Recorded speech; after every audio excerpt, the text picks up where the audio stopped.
Hello, good evening. This is the 8-bit SaltPitt. I am the Pit. And I'm the Salt. And did you know that the Earth's helium supply is running out? You did tell me that earlier. Did you know I was talking to the viewer, not you? I know you knew. I just always assume you're talking to me. Oh, yeah. Yeah, my bad. You, the viewer. Did you know that Earth's helium is running out? It's a big problem. It's one of the only Earth non-renewable resources. It's caused by like radiation in the Earth, and it like basically emits from the Earth and goes into the atmosphere, and then it actually just floats off into space and it's gone. So, can we just like nuke a part of the Earth and make more helium? No, man, I don't think that's how it works. I don't think that's how you create helium. You just said radiation, so I don't know. Yeah, but anyways, let me get into some details of what exactly that means. So scientists aren't 100% sure how much of the Earth still has helium like in it. Okay. But one thing they are sure of is that it is running out. Some scientists say that it's going to be 10 to 12 years. Some people say it's going to be 200 years, but it's soon. So you looked it up, and I asked you earlier, is that detrimental, or are we just like not going to have clown noises anymore? Do you do you like helium balloons, Richard? Well, that's what I mean. That's not something that's detrimental to society. Okay, how do you feel about MRI testing? MRI testing? Yeah, like an MRI. That requires helium? I thought it was magnets. Why not both? Is it both? Yeah. Oh. Yeah, you need helium for MRI testing, apparently. So say goodbye to MRIs in the future, whether that be near or distant. And also LCD screens. Well, those are kind of dead anyways, aren't they? Yeah, they kind of are. No one's going to miss those. But it's still helium is running out. Those are some of the more like prevalent things that helium is used for. Obviously, party balloons. That's a bad kitty. Very bad kitty. That's okay. If you guys haven't noticed, we are in the deep hellhole that is Richard's house. It is very dark in here, including the cat is also very dark. But anyways, today what we're talking about is indie games. I believe we've spoke about indie games in the past. We may have even done a full episode, if I recall. Maybe it was puzzle games. I think it was indie games. But we only talked about two games. Did we do indie game? I can't remember. Yeah, I believe we did Animal Well and Noita. We were talking about those as like cool indie games. I remember talking about Animal Well. Dude, that cat is fucking pissed. Oh, when he wants loves, dude, he gets them. I think he's craving the alcohol in my breath. Your cat's a little alcoholic, dude. Yeah, it's fine. But yeah, so... We all love good indie game. I'm pretty sure everybody who would listen to this has played an indie game once or twice. I mean, the reason indie games are so popular, number one, is you're supporting, creators. It might just be a small team of one person or 10 people. And I think that's really important to, have someone get their feet off the ground and get that support. And also with indie gaming, I think it's really cool because there's so much creative liberty. Yeah, well, and... yes, indie games don't have corporate overlords. Yes, it's a big thing. And recently I was just actually I watched like a super long video about the drama with Mick Gordon and Doom. Oh, so Mick Gordon was the sound designer for Doom. You guys like the Doom soundtrack? Yeah, you do. It's fucking sick and it rips hard and tears. It rips and tears. That's right. And basically, Mick, who is a contractor. So he's small time. I mean, and his name is on all of their work for the sounds. And long story short, he got fucked. The Doom head, like the head of the Doom sound department, was just like a bastard and actually released a super long Reddit post about how the reason why like the official soundtrack for Doom was all fucked up is all Mick's fault, and he like sucked ass. What does John Romero think about this? I don't know. There's no input from John Romero. Because arguably the soundtrack to Doom is just as influential as the game itself. Oh, absolutely. 100%. It's so important. Yeah. I mean, if you had some rinky-dink soundtrack, like, yeah, Doom isn't the same. I like how you went like porn. No, that was like clown music I was trying to go for. That was... yeah, you just raised the octave a few. And I was going for like a new bossa wave thing. Okay. Anyways. It's super important for, these small time guys, whether it be sound design like Mick Gordon or these small teams making these indie games, to get recognition. I think we need more of that. And I think, Steam is a really good place to see indie games. I think I just realized about our indie episode. Sorry. Yeah, what's we that? did indie games. We did do an indie games episode, and it had Binding of Isaac, but the episode audio was so messed up that we couldn't release it. I think that was just a full Binding of Isaac episode. No, because we talked about some other stuff. Yeah, but we talked about Animal Well after that, and I know that was Well, that's just because you're indie obsessed games. with Animal Well. It's a good game. Yeah. But anyways, like, I mean, for me, it's actually really hard to tell like what's an indie game and what's AAA. I think there's some games that kind of blur the line. I feel like if it has a good story, or It's just automatically an indie game. or if it's good. It's an indie game. Like what For about the most part. Elden Ring? I said for the most part. Okay, there yeah, are a From few Software, outliers. Yeah, From but Software is good. You know, and then you get like these AAA companies. EA is a big one. It's in the game. That they just actually make it legally impossible for anyone else to make a sports game other than soccer. So like football games, they're all made by EA as of like 20 years ago ish. Mm-hmm. You know, I'm sure some of you guys played NFL Street before that happened, and that NFL Street. Oh, it was NFL Street. Mm-hmm. I thought it was basketball, but yeah, those games were so fun. Like they're just a good time. And then you know EA just comes and shits on it. And it's like you're gonna get fucking the same Madden. game, Madden, the same game every year, and there's no difference, and you're still paying out the ass. But anyways, that's me hating on AAA and not talking about indie games. Yeah, no, indie games are so good. There's so many great ones, and I mean, I know off the top of my head, the big one, and you already know, is Hollow Knight. Of course, a game I've been wanting to play for quite a long time. And I don't know how big the development team is off the top of my head, but it is unabashedly an indie game. Yes, 100%. And if you like that Soulsborne mixed with Metroidvania, it's right up your alley. Yeah, absolutely. And that's why I talked about Animal so highly, is because it's a Metroidvania. You know, you're the 2D kind of going to each screen, and there's all sorts of secrets. Like that's fun. It's rewarding. Similar to the vein of Castlevania Symphony of the Night. You know, there's so many secrets, and just leveling up and learning more about the game. Finding a super rare weapon, you know, just all that stuff is so satisfying. And I feel like you're saying, if it's made by a big game company, you're not going to get all those like juicy or you're going things. to pay extra for it. Yeah, you're basically like you're getting games that you want, and there's so many indie developers out there that you will find. If you're looking for like some weird niche game, chances are it's out there. You just have to look for it, and that is because of the glory of indie. Well, and they don't charge you a fortune, which is huge. Some of my favorite games that I've ever played have been like $15 or less. Well, like a big one, and I would say that, I guess it's just him, so he's not AAA. But the guy who did Stardew Valley, that dude's made millions and millions of dollars, and he could have just said, fuck it, I'm done. Yeah, he's still making updates. How old is that game? Like 10 plus? Yeah, and he's still coming out with new content for it for free. He Yeah. never charges an extra dime. Absolutely. Concerned Ape. Concerned I don't Ape, know his that's real it. name, but the developer, he goes by the tag of Concerned Oh, Ape. yeah, we click on it. Wah. Yeah, yeah.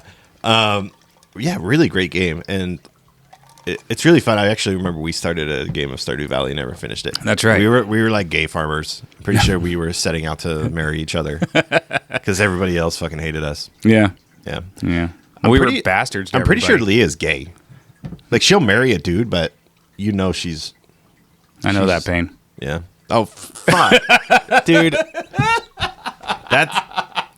I like how you're laughing harder than me. Like that's such self-depreciating humor. Self-depreciation's the best, dude. Damn, dude. Yeah, you want to tell that story real quick, or are you keeping that No, close it's to the fine. chest? Long story short, my ex-wife is now my ex-wife because she's lesbian. Didn't know it at the time, know it now. That happened to my aunt.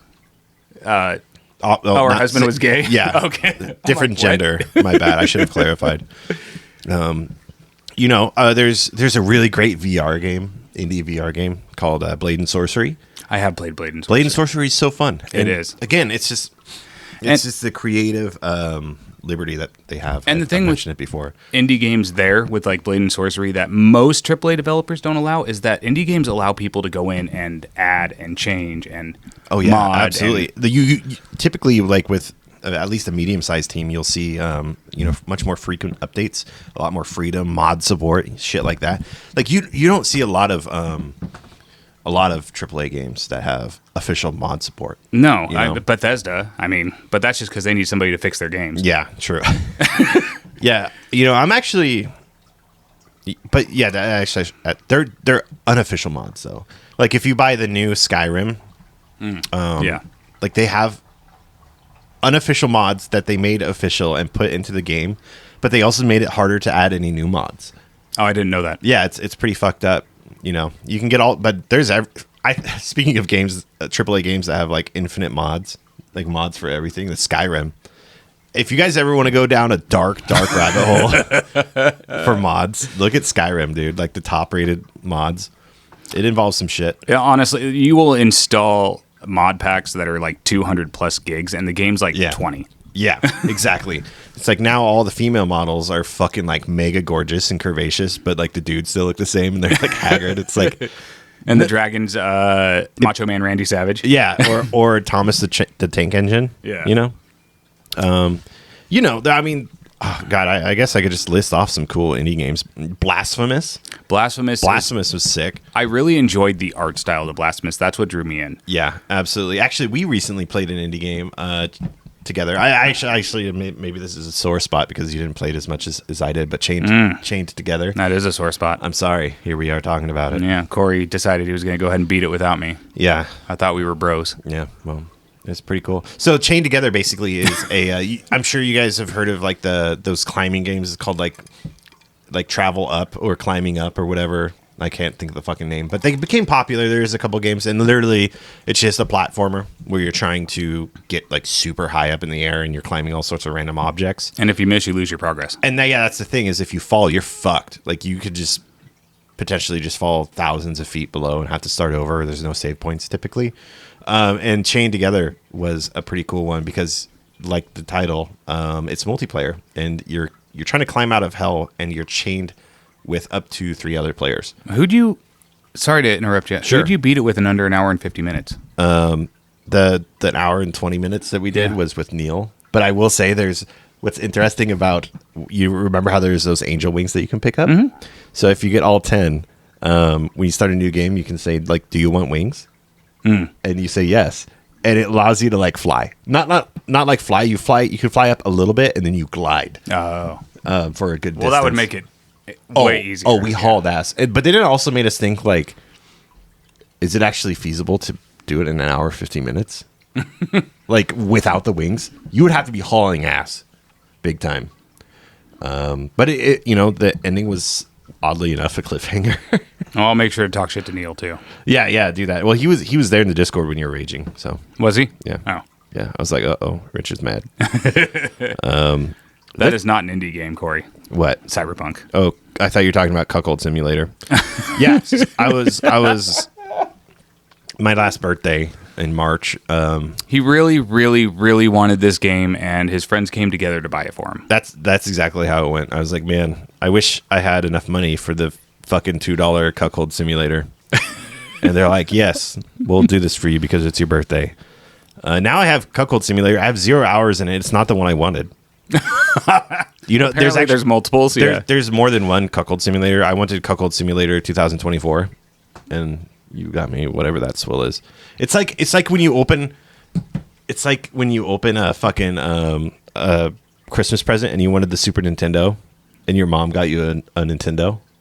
I had the reverse of that happen to me. That's pretty cool. I didn't, but anyway, someone has to fucking relate out there where you're like, you want this, and they try to get you that, and they get the wrong thing. So I probably told this story already. That's okay. But I wanted the SNES Zelda. It's akin to what you're saying, where you get the wrong thing. Yeah. I wanted the SNES Zelda, and I opened up my Christmas presents, and my grandpa had gotten me. It looked like a game. I was excited. I was ripping it open, and it was Ocarina of Time, and I didn't have a 64. And so I was bummed. Because all I could do was like stare at the box. You're like, damn, this would be so cool if I was playing it. Your imagination's going wild. Yeah, and it wasn't until everybody left a few hours later that he's like, oh, I forgot something. And he went in his garage and pulled out a fucking 64. That's so cool. And it was a super exciting moment, but I will always remember that, like, I had to say thank you. I had to be thankful, but I was just pissed. Yeah. And like, as a kid, you like the adults like can see right through that shit. Like you feel like you're being gracious, but inside you're pissed. But no, you like they can tell. Yeah, they can tell you're pissed. You're like, yeah, thank you. Yeah, it's really great. I can't. Gonna go throw this against the fucking wall. And then to top that story off, to make like my pain worse, we got it all hooked up, and my dad took the controller. He's like, I'm gonna play first. Damn. You know, I kind of had a similar situation with the N64 where I remember I was wanting it. And then I came back from my grandparents' house and my dad was sitting on like a beanbag chair and he was playing Super Mario N64. And I was like, my eyes fucking bulged out of my head. It was like my bedtime. He's like, you got to go to bed. I'm playing fucking Mario. And I was like, fuck no, I ain't going to bed, dude. Or the kid equivalent. And I was like, I want to watch. And he's like, no. And I remember I like snuck downstairs and was like peeking around the corner watching him play. Damn. That's tight. Yeah, it was really cool. Being mischievous children. Yep, that's right. Another great indie game, dude. So good. And actually, Chad was the one who recommended we go more into indie games. And yeah, he's played this with me a lot. Big shout out to Chad, our number one fan. Yeah, it's true. If we ever get famous, Chad will fucking write you a check for like $5, dude. Thank you. God bless. And give you a hat. Give you head? Hat. A hat. All right, you give him a hat. I'll give him a head. I'm coming for you, Chad.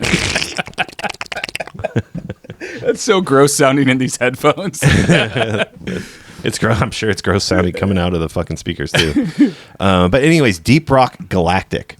I've been seeing that a lot, and Have you never like played wanting it? to buy it. No, but it's like gnomes mining in space, or not gnomes, but dwarves mining in space, right? Yeah. Yeah. Oh, it's so good. It looks good, Dude, if the number one way to find people to play Deep Rock Galactic, go to a fucking bus stop, get on the bus, and say, Rock and Stone. And anyone who plays Deep Rock Galactic will answer you. That's pretty dope. So basically, there's a dedicated button for you to just go like, there's a couple variations, but basically you like raise your weapon into the air or your pickaxe and you go, Rock and Stone. And then all the other dwarves will be like, yeah, Rock and Stone to the bone. It's like, Rock and Stone until we go home, or it's Rock and Stone to the bone, or we don't go home, or some shit like that. And they shit talk elves. You never see any elves, but they're just mad shit talking them. Yeah, they call them leaf lovers. I can appreciate that. Yeah, it's amazing. I saw something on there that sparked. You shouldn't be looking at this list. I am very passionate about protecting my Steam library. Well, I can't use my phone. I understand that, but you can't look at mine. I have some fucked up shit on my Steam library. I'm just gonna come out and say it. All right. Fair enough. Nope. I won't press any further. No, you're fine. You're fine. I just, I'll look at the list, and then I'll make the assessment if you can look at it. Back when Dead by Daylight came out, it's an indie game. Their team is now, it's probably not an indie game anymore. Is that a thing? Can a game just evolve into not being indie anymore? Well, the developer can for sure. Yeah. Okay. So Behavior Interactive, when they started, Dead by Daylight was a relatively small team, and now 8 years later, they have a team of over 1,000. Damn. Yeah, and they actually just laid off a bunch of people. Right? That's sad. Including, I may have brought this up already, but I've been drinking and this pisses me off. The guy or the woman who created the teasers for The Unknown, which was the best teaser campaign for any type of game I've ever seen. It's so good. And they're like, oh, yeah, you suck. Disappointing. I remembered what I wanted to talk about, and I doubt you played it because you don't play a lot of indie RPGs, I don't think. No, not really, especially if they're Japanese JRPGs. I don't think it is. Shin Megami Tensei, I heard, is really good. Yeah. It's like anyways, thousands of hours long. There's an indie game called Crosscode.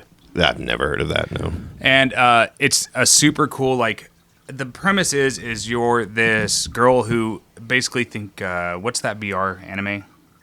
Sword Art Online? Yeah, so basically people are playing Sword Art Online. Uh-huh. And she gets teleported in there, but she doesn't have any memory.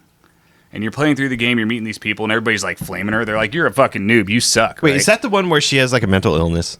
Maybe. She doesn't talk. Is it top down? Or is it 3D? No, it's top down. And it's sprites. I may have seen this. And they shoot, the combat's they shoot these balls. Same. But anyways, there's this big twist. Spoiler alert. Ooh. Spoiler alert. Good call, bro. Yeah. There's this big twist in it that really... So first off, the character development's really good. Everybody is a believable NPC. Yeah. She's trans. Is that it? I don't know. I was guessing. I haven't played the game. No. So she is actually the big... Gay. But she's not real. Yeah. Damn. That's that's my big three: trans, gay, or not real. So the one of the developers of the game, was basically being hunted by people that wanted to like take over this product, big bad corporation. Jesus. And so she uploaded her consciousness to this thing, to this program, and her body's like dead, more or less. It's like in a catatonic state. Gross. But the consciousness doesn't remember this, and you play through the game and you like find the original girl's brother, and what she's like, you look really familiar, and this dude's like, oh my god, where have you been? I've been so worried, and she's like, what? What are you talking about? And then he like fills you in. Well, after many hours, it's a long RPG. That's crazy. That's really cool. But it's super good. Is it sad? It is sad. Does she die? No, her consciousness gets restored. Oh, that's good. So that's wild. That's really cool. Winnie the Pooh, is that technically indie? It's like public domain. Zebediah bought me Winnie the Pooh for like $1. I'm like, dude, what is Winnie the Pooh game about? I've never even heard of it. I haven't played it. He just bought it from you. I'm like, you can kiss my ass, dude. Kiss my piss. You need to click on it and see what like the trailers are or something. Sure, man. Is it like a horror game? My game. I can't do it from here. Okay. The app is a little. Because I know they just came out with that Winnie the Pooh Blood and Honey, the horror movie. They're coming out with the second one. No, the new Blood and Honey, but they're also coming out with a Steamboat Willie horror movie. Dude, oh yeah, I heard about that. That's gonna be sick. And it's being headed by somebody famous. Let me take a moment to. This is a little intermission to talk about something else. Something I'm passionate about. Horror movies. The coming few months are going to be really packed with some good horror movies. First and foremost, I believe July 12th. Long Legs is coming out, a highly anticipated horror movie for those who are into that and follow it. Very little has been revealed about the movie, and that's what's built the hype. There's been like several trailers, but they don't really reveal anything other than some spooky shit. And it sounds like it's going to be kind of like a detective horror, where it's following someone trying to catch a murderer, but apparently it's fucking creepy and fucking scary. Very excited about that. Come Christmas time, I don't know if it's on Christmas Day, but they are remaking Nosferatu, which is still going to be black and white? No, it's not black and white. Is it going to be? It's like a mod. It's like not. So there's going to be sound and stuff. Yeah. Oh yeah. Because it was a silent film, right? Yeah. Interestingly enough, Nosferatu was based off of the first vampire novel, which is Bram Stoker's Dracula. Mm-hmm. So not Count Orlog or Olog. Nosferatu is better than Bram Stoker's movie wise. Oh yeah, absolutely. But anyways, that's really exciting. Starring Willem Dafoe, that dickhead from Dead Bodies. He also plays Nux in Mad Max. Oh, the younger guy? Yeah. I live, I die, I live again. That guy. Yes, I know who you're talking about. He also played Beast in X-Men First Class. Yeah. So Willem Dafoe. I believe, funny enough, Robert Pattinson is in it. No, it's not Robert Pattinson. It's Bill Skarsgård, the guy who played Pennywise. I believe is Count Bolog. He is creepy no matter what you play. Oh, absolutely. Yeah. So Nosferatu. Very cool. Long Legs, very cool. And then also, much to Rich's chagrin, Terrifier 3 is coming out in this Christmas holiday. I'll watch it once. Yes. Because I have to. I have to finish it. But Terrifier 2 was almost too much for me. Yeah. I like horror movies, but that was... Yeah, it was actually really fucking brutal. Richard, myself, and a couple of other friends who are very into horror movies, especially Terrifier because it's so gruesome, went to watch it. I was buzzed in the movie theater. The buzz was just starting to hit real good. And the thing about Terrifier, it's the one with Art the Clown, the black and white, terrifying, fucked up clown, is each movie tries to one-up one scene. So the movie is very gory, but they always choose one scene to make it extra fucked up. And in the first movie, it involves a lady getting sawed in half in a very gruesome way. I won't go into more detail. In the second movie... I probably can't say anything about that scene. But basically, salt and bleach. Salt, bleach. It's fucked up. You can actually see it on YouTube. Surprisingly enough. Peel. Yeah, he power word peels her. It's really disgusting. It's a very long, drawn out scene. And he does a lot of things, and they're awful. But in Terrifier 2, it also has the... Oh, yeah. The thing about Art the Clown is there's actually some really... the Terrifier movies is there's genuinely, like, really funny moments in that. He's a good clown when he's not like murdering the guy people. who plays the actor that plays Art the Clown is phenomenal. He does a really great job. But anyways, they said that sure enough, Terrifier 3 will have an even worse scene than 1 or 2 put together. I'll try and get through it. I always say, as long as it's not kids, that's a big one. I don't really care about anything, but if like, yeah. No, I can't do it either. You're familiar with Love, Death, and Robots? Yeah. So there's a spoiler alert again if you haven't watched it all. No, because Love, Death, and Robots has been out forever. Okay. Well, one of the like mini movies of Love, Death, and Robots is about these people who go around and like try to catch families who have kids and murder the kids because immortality has been found and they don't want to overpopulate the world. Interesting. And so they're basically like Nazis searching for Jewish people, where they're like kicking in doors and going through basements trying to find kids and murder them. Damn. And I made it like 10 minutes into the episode. I was like, I can't do this anymore. It's too much. Not bad, huh? I actually didn't watch that one. I watched a few seasons of that, but really great show. But anyways, back to indie games. You know what was actually a really awesome indie game that came under fire from a AAA company? This is actually like a really weird niche thing to talk about. That's perfect for this episode. Dark and Darker. I've never played it. That's okay. So basically, it's a super hardcore roguelite, like battle royale, medieval. That's so wordy, but basically you're dropped into like a dungeon, and the combat's very difficult. Every enemy you run into, like skeletons, can just fucking easily kill you, and then you lose everything on you. So your goal is to try and get out with stuff. It's kind of, think of it like a medieval. What's that fucking game with the guns? First person. I've been Tarkov. Yeah, it's like a medieval Tarkov. So anyways, it's an indie game. It blew the fuck up on Steam. Like people were going ape shit over it, and Nexon sued the shit out of cell phone company. No, that's what they make cell phone games. No, that's Nokia. No, they make cell phone games. No, Nexon. Yeah. Oh, they're known for Maple Story, Dungeon Fighter Online. Oh, okay. So basically, they're a huge corporation in Korea. Their neckbeards are big fans. Yes, absolutely. A lot of whales. You know, they're heavily monetized, but they do have some good games. But they're AAA. They went after Dark and Darker because one of the designers for Dark and Darker, again, it's a small team. He used to work for Nexon, and they were claiming that he stole like some textures from one of their games that they were going to release. They were basically jealous because they didn't. It was proven false. But this is what fucking AAA companies do: is they knew they would lose, but what they have the money. They have the money, and what that did, if there's going through a lawsuit, is they have to remove it from Steam, and so that's what they did. Dark and Darker became super popular.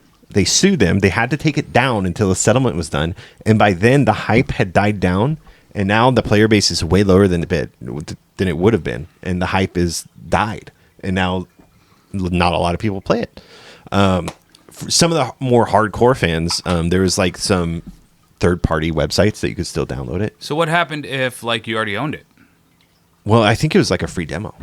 Oh, okay. And it was still like beta. So that's what the fucked up reality of AAA companies is. If they're like, man, this game's good, they'll find any fucking reason to screw you over. Well, and it's not that bad, but another really fucked up thing about AAA companies, especially with like whoever makes Call of Duty now, I don't know, Treyarch, I guess. It's a few. There's two, but they got split. It's like I think one of them was Activision, one of them was Treyarch or something. The new Call of Duty is like 300 gigs. They're literally taking up hard drive space, so you can't play other games. Yeah, like that's all it is. You can't tell me that those games are that big. No, they're not. There's no fucking way. It's just a multiplayer shooter. Yeah.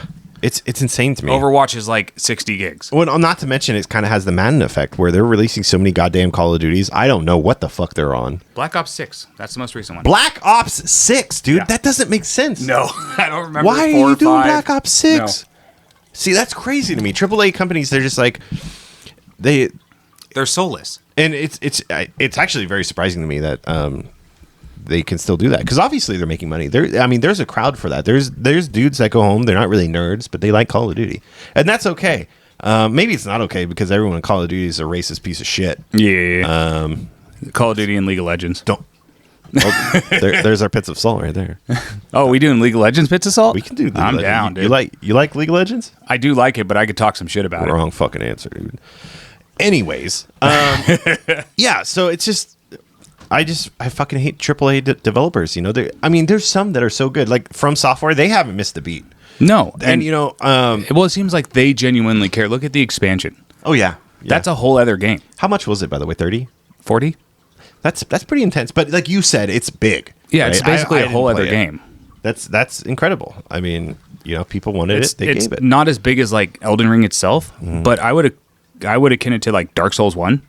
It was sad because there used to be a runner-up for like really good games, and that was CD Projekt Red, the people who did The Witcher 3. Well, they kind of came back. They came back, but you know, it's one of those things. Just like with Dark and Darker, earn your reputation. You earn a reputation where everyone's like, "Dude, they made The Witcher 3. Cyberpunk is going to be god tier." Yeah. And on release, I'll tell you what, I played that game on release, and it was not god tier. It sucks. Well, it's the same thing with Square Enix. They used to be top tier. Now, anytime like Final Fantasy, 16 came out, and I was like, eh. Yeah, let's fucking talk about that for a second. Final Fantasy 16. I don't know anything about that game. It like died. I don't even remember it coming out. You played it though? A little bit.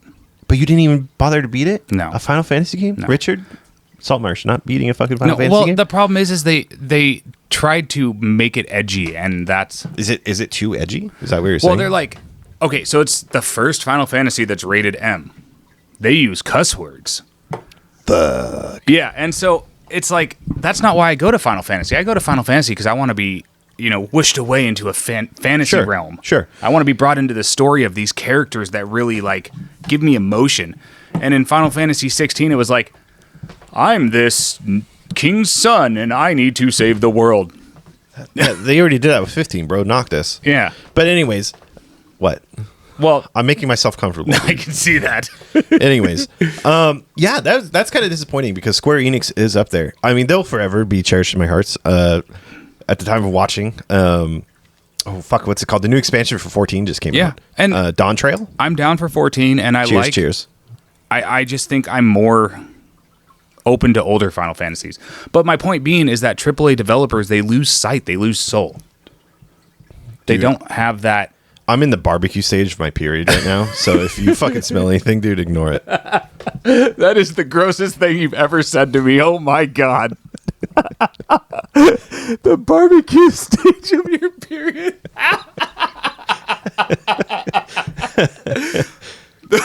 Surely that can't be the grossest. No, that is the gross. That string of words was never meant to leave human lips. I'm sorry to do that to you. What? I think we were talking about Final Fantasy. Well, Jesus, I was just saying that why indie games I think excel is because people that make them still care. Yeah, man. They still give a shit. Yeah, they're doing it for a reason. They're doing it because it's a passion. Yeah, exactly. These AAA developers, they're just like, oh yeah, money. Yeah, money. There's no passion in it. Yeah, I would 100% agree. Yeah, and so there's no reason to be vested in it. Yeah, exactly. When the developer cares, the players care. Yeah. Miyazaki cares. FromSoft cares. Yeah, exactly. Which I just realized that Miyazaki is also the guy who makes a different person, but same name. Hayao Miyazaki makes the Studio Ghibli. Yeah, Studio Ghibli. Yeah. When's the crossover, bro? That would be so tight. I want Miyazaki and Miyazaki for like Sekiro 2. And it's like Spirited Away, but Sekiro. There's like forest spirits, and they're just demolishing you. Like the little fucking crackly head thing. Click. That's exactly what I was thinking of. That's perfect. From Princess Mononoke. Yep. Excellent. Good. What's another popular, like, amazing indie game? I'm looking through. Super Meat Boy. Yeah. Super Meat Boy is amazing. Edmund McMillan, I want to say. Yeah. That's the guy who did Binding of Isaac. Mm-hmm. Yeah. Yeah, Super Meat Boy is a really good one. That's one of those ones. It started out on Newgrounds. Yeah, I believe. So did Binding of Isaac. Yeah, and Alien Hominid. I just wanted to mention that. Amazing. Yeah. What is that called? Behemoth makes those games. Shout out. When they need to make like an Alien Hominid 2 or Castle Crashers. I know they're coming out with an Alien Hominid remaster and supposed to have a bunch of new stuff. No, I don't care. I want Castle Crashers. I'm just letting you know. No, you're right. I apologize. That was very brash. But yeah, man. I just fucking totally lost my train of thought. You mentioned fucking Castle Crashers, and then I mentioned Alien Hominid. I'm sorry, I lost my train of thought too because my kids had McDonald's today, and now Gru's staring at me from the fucking trash can. Oh my god, yeah.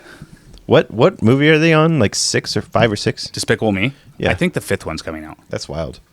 He has a kid now. Yeah, the trailer. Yeah, I just saw it. What the fuck were we just talking about? Alien Hominid, Castle Crashers. Oh, before that, Dave McMillan. Yeah. Thank you. I don't think that's his name. You said David. You totally just changed his name. Did I? It's Edward. Edward. But anyways, yeah. So these Edward.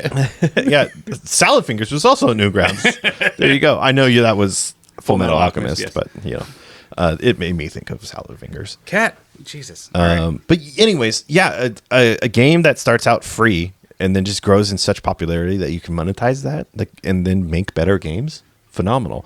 Super Meat Boy was definitely one of those staples for Newgrounds. Well, and it's Super Meat Boy is not only a staple for Newgrounds. Is Newgrounds still going? Yes.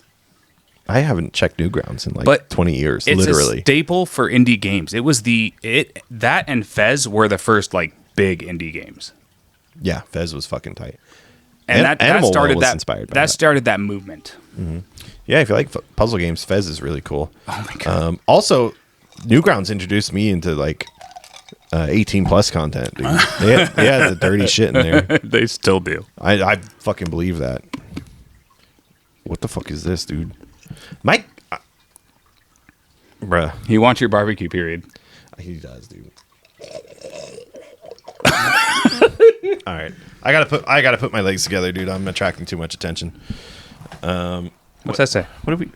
You got blind spots again? That's 38 minutes. We've been talking for 38 minutes about nothing. Yeah, we were talking about indie games. Yeah. Super Meat Boy, bro. Yeah, that's good. Oh, I just saw. Sorry, I'm trying not to look at your phone. But every Hole time Dwellers. No, I saw. It's not what it sounds like. Actually, it might be. I don't know if it's. I think it's an indie game. Could be AAA. Karen's Prison. But Slime Rancher. Oh, wait. You saw that on here? I don't have Slime Rancher. I saw purple, and it reminded me of Slime Rancher. Oh, that wasn't Slime Rancher. Well, I guess in a way you could call it Slime Rancher. But Slime Rancher, though, right? Is that indie? Mm-hmm. Yeah. Mm-hmm. Yeah. And that's amazing. You literally just run around with a vacuum gun, sucking up slimes and breeding them into bigger, cooler slimes. Yeah, I like the porn version of that. So I don't know what slimes you're sucking up there, buddy. No, they're not slimes, but it's the same thing.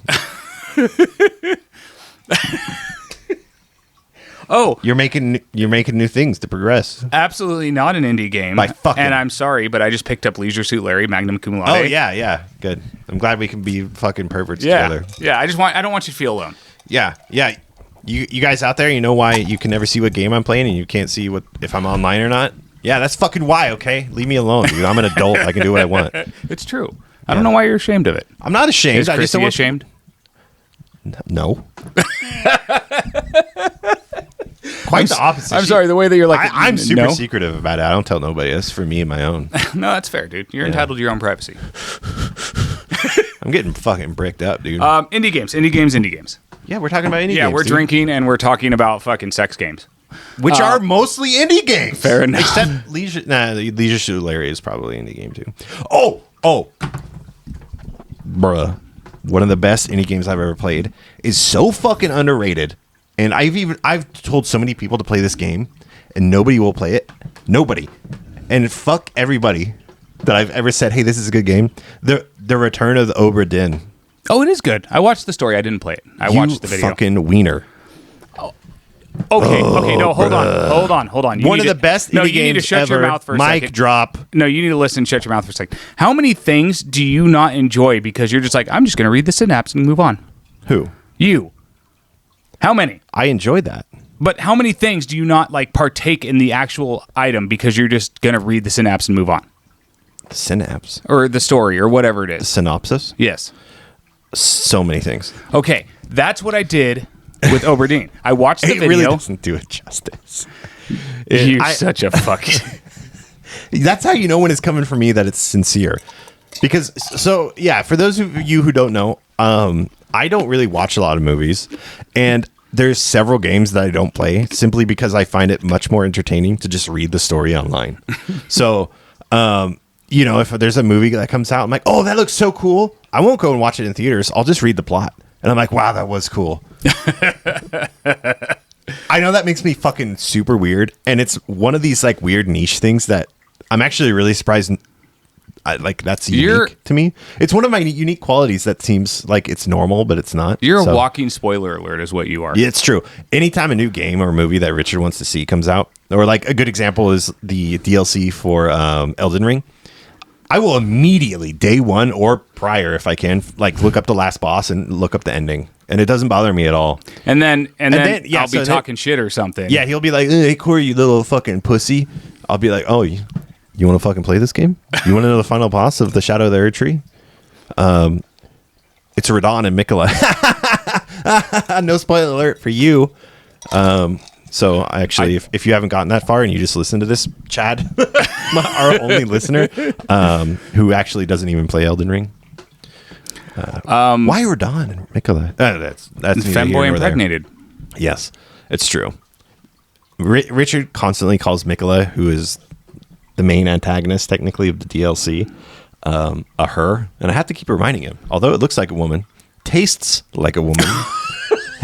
It is indeed a man. Dude, you really caught me off guard with that. Holy shit. We're running out of time. Bring up another indie game. Oh shit. Okay. Pick one out of your hat there, buddy. I haven't played any other games ever. Come on, you can do it. I have faith in you. No pressure. Why are you doing do this it? to me? Scroll. The one who pulls the sword from the stone is crowned king. Okay. Yes. No, I love it. So okay, that's fantastic. I just have to pre-note this by saying that not all indie games are good. This is a perfect example of that. So the premise of the game is that every time somebody pulls the sword from the stone, it gets harder and harder and harder, and it's 100% online, and you're working with other people. And so many people have played this game, and like it's hard. Like you have to keep the mouse balanced. So yeah, what the game is you have to click your mouse on the sword, and you have to pull it up. And you have to hold the click. You have to hold the click. And if your mouse drags off of the sword, it falls all the way back into the stone. And you don't just pull it off in one like click and drag. You have to basically click, drag, and then slide very carefully, move it back down, pull it, move it back down, pull it. Oh, I always pick my mouse up and then. I mean, whatever works for you. Either way, it is incredibly fucking difficult, and it's a piece of shit. And I will just say, some indie developers want to watch the world burn. Hey, good for them, man. It's been played by thousands and thousands of people. I can't say that I have anything that's done. Getting over it with Bennett Foddy.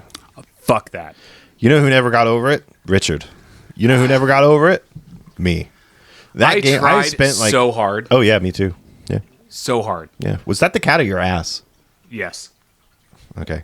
Well, hey, everybody. Thanks for joining us tonight and talking about indie games, kind of. We talked about a lot of different things. Thanks for joining us tonight and talking. Thanks for listening. They didn't talk. They actually didn't say anything. They're going to say something when they watch this. No. Probably negative. No. What? Chad loves us. Oh, yeah, that's right. Chad's the only person that watches it. We love you too. Number one fan. Fantastic. Yes, number one and only fan. Oh, maybe we should start an OnlyFans. Hey, there you go. Yeah. I hear that makes you a lot of money if you get subscribers. Yeah. I mean, I'll put anything down my throat.